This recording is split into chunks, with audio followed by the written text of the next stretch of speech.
Баршаңызға қайырлы күн. Бүгін үй жағдайында небәрі 7 минутта үш қана ингредиенттен дайын болатын сыр жасайтын боламыз. Ол үшін ең алдымен ыдысымызға 2 литр сүтті құйып, біраз қасық тұз салып, сүтімізді қайнатып аламыз. Арасында араластырып тұрамыз, сүтіміз күйіп кетпеуі керек. Ендігі кезекте бізге 3 жұмыртқа мен 20% қаймақ қажет болады. Ең алдымен ыдысқа жұмыртқаны салып, араластырып аламыз.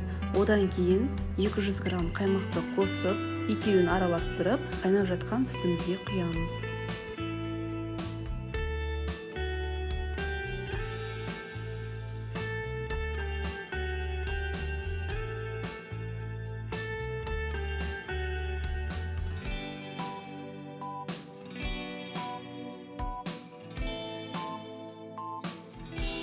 Сүтіміз осылай ірімшікке айнала бастады.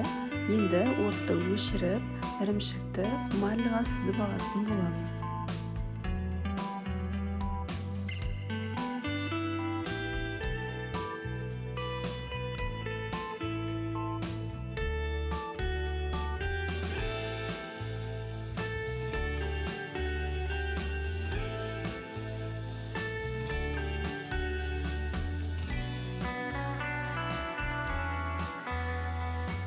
Бойындағы сары суы шығып, ірімшік қату керек.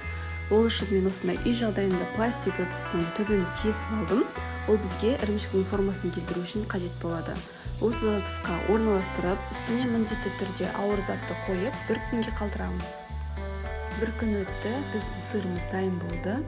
Суы сорғып, қатып, әдемі болып шыққан. Енді сіздерге кесіп көрсететін боламын. Дәмі енді өте керемет болып шыққан. Үстіне тұз сеуіп жесеңіздер де, нанмен жесеңіздер де керемет.